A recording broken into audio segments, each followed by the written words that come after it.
வணக்கம் உறவுகளே, எல்லாரும் எப்படி இருக்கீங்க? நல்லா இருக்கீங்களா? நானும் நல்லா இருக்கேங்க. இன்றைக்கி நம்ம பார்க்க போகிறது ஒரு சுவையான கத்திரிக்காய் வெங்காயம் பச்சடி தாங்க பார்க்க போகிறோம். ரொம்பவே டேஸ்ட்டாக சூப்பராக வந்திருக்குங்க. செய்கிறதுமே ரொம்ப ரொம்ப ஈஸிங்க. சாம்பார், ரசம், புளிக்குழம்பு இந்த மாதிரி சாப்பிட்டு நம்மளுக்கு போர் அடிக்கிற நேரத்தில் ஒரு தடவை இந்த மாதிரி கொஞ்சம் வித்தியாசமாக ட்ரை பண்ணி சாப்பிட்லாங்க. இந்த கத்திரிக்காய் பச்சடியோடைய டேஸ்ட்டை நம்ம சொல்கிறதுக்கு வார்த்தையே இல்லைங்க. நீங்கள் ஒரு தடவையாவது ட்ரை பண்ணி பார்த்தா தான் இதோட டேஸ்ட் உங்களுக்கு தெரியுங்க. சரி வாங்க, இந்த கத்திரிக்காய் வெங்காய பச்சடி எப்படி செய்யலான்னு சட்டுன்னு பார்த்துடலாம். இப்போ நான் ஒரு 1/4 கிலோ அளவு கத்திரிக்காவை நல்லா நைஸாக ரவுண்டாக நல்லா கட் பண்ணி வச்சுருக்கேங்க. இந்த மாதிரி கட் பண்ணி எடுத்துக்கிட்டால் தான் நம்மளுக்கு ஃப்ரை பண்ணுறதுக்கு ரொம்பவே ஈஸியாக இருக்கும். இப்போ ஒரு கடாய் அடுப்பில் வச்சுக்கலாம். இதில் 1 ஸ்பூனுக்கு எண்ணெய் சேர்த்துக்கலாம். 4 வத்தல் சேர்த்துக்கலாங்க. இது மீடியமான காரமாக தான் இருக்கும். நீங்கள் காரம் நல்லா சாப்பிட்றவங்களா இருந்தால் இன்னும் 4 வத்தல் கூட சேர்த்துக்கலாம். இப்போ அடுப்பை மிதமான தீயில் வச்சுக்கிட்டேவும் இந்த வத்தலை பொறுமையாக நல்லா மொறுன்னு வர்ற அளவுக்கு நல்லா பொரித்து எடுத்துக்கலாங்க. அதுக்கப்புறமா மீடியம் சைஸ் பல்லாரி வெங்காயத்தை நல்லா நீல வாக்கில் கட் பண்ணிவிட்டு இப்போ நான் ஒரு வெங்காயம் சேர்த்துருக்குறேன்.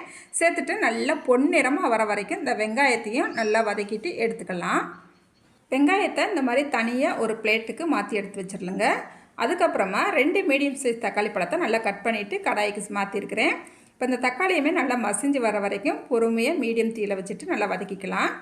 அடுத்து இப்போ ஒரு பாத்திரத்தில் ஒரு பெரிய நெல்லிக்காய் சைஸ் புளி எடுத்து நல்லா வெந்நி தண்ணி ஊற்றி நல்லா ஊற வச்சுருக்கிறேன். நம்ம இந்த பொருட்கள்லாம் வதக்கிற நேரத்தில் அந்த புளியுமே நம்மளுக்கு நல்லா ஊறி வந்துடும்.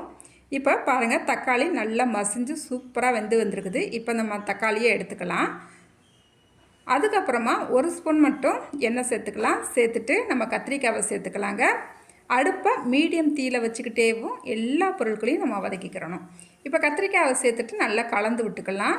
இப்போ ஒரு 2 நிமிஷத்துக்கு மூடி வச்சிடலாம். 2 நிமிஷம் மட்டும் மூடி வச்சா போதும். இப்போ 2 நிமிஷத்துக்கு அப்புறம் நம்ம ஓப்பன் பண்ணி பார்த்தோம்னா கத்திரிக்காயெலாம் ஓரளவுக்கு நல்லா வந்திருக்குது. நம்ம மறுபடியும் மூடி வச்சு வதக்கினோம்னா நம்மளுக்கு கத்திரிக்காய் ஃப்ரை ஆகி வராது. கொலன்னு கத்திரிக்காய் நம்மளுக்கு வெந்து வரும். நம்மளுக்கு கத்திரிக்காய் நல்லா ஃப்ரை ஆகி வரணும்.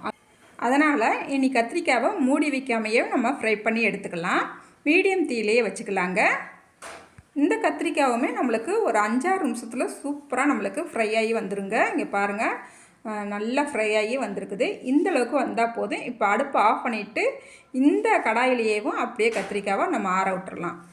ஒரு பவுலில் இப்போ நான் வத்தலை சேர்த்துக்கிட்டேங்க. சேர்த்துட்டு இந்த வத்தலை நல்லா கையால் மசிச்சு விட்டுக்கலாம். இந்த மாதிரி கையால் மசிச்சு விட உங்களுக்கு கஷ்டமாக இருந்துச்சுன்னா மிக்ஸி ஜாருக்கு மாற்றிட்டு லைட்டாக ஒரு சுற்று மட்டும் சுற்றி எடுத்துக்குங்க.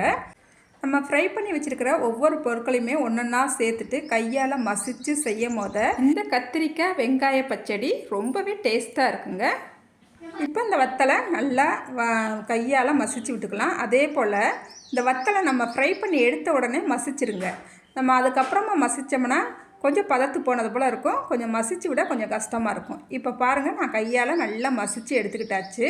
இன்றைக்கி இந்த ரெசிபி நான் எப்போ செஞ்சாலுமே என்னோடய பொண்ணு தான் நான் மசிப்பேன், நான் மசித்து செய்வேன் அப்படின்னு சொல்லிட்டு வருவாள். இன்றைக்குமே அதே போல் அவள் தான் மசித்து செஞ்சுக்கிட்டு இருக்கிறா. இந்த மாதிரி ரெசிபியெல்லாம் இந்த குழந்தைங்களுக்கு நீங்கள் செஞ்சு கொடுத்தீங்கன்னா ரொம்பவே பிடிக்கும். இதோட டேஸ்ட்டு வேறு லெவலில் இருக்குங்க. அதுக்கப்புறமா நம்ம இப்போ கத்திரிக்காவை சேர்த்துக்கலாம்.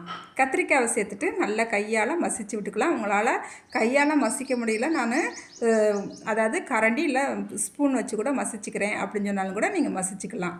இப்போ பாருங்கள், நல்லா கத்திரிக்காவை சேர்த்துட்டு நல்லா மசிச்சு விட்டுக்கலாங்க.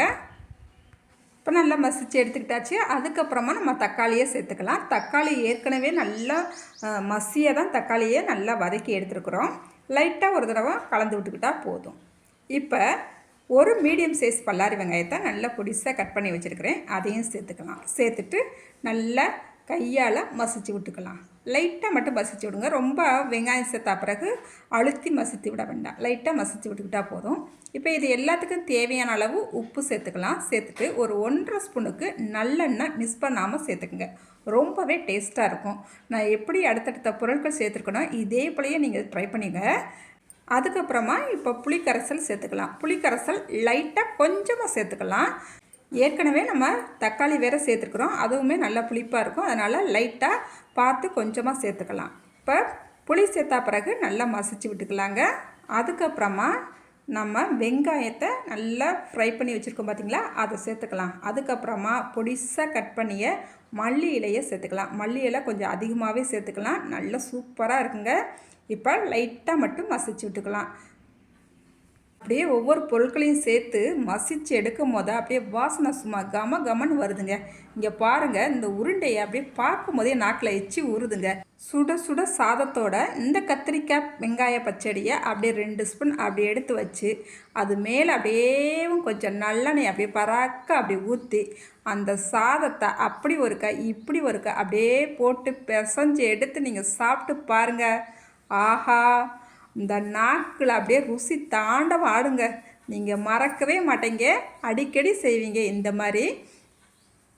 சரிங்க, நீங்கள் இந்த வீடியோவை பார்த்துட்டு இன்றைக்கி இதை ட்ரை பண்ணுவீங்கன்னு நம்புகிறேன். ட்ரை பண்ணிவிட்டு எப்படி இருந்துச்சுன்னு மறக்காமல் கமெண்ட்டில் சொல்லுங்கள். இந்த வீடியோவுக்கு மறக்காமல் லைக் பண்ணிவிடுங்க. அடுத்த ஒரு வீடியோவில் பார்க்கலாங்க. பாய்.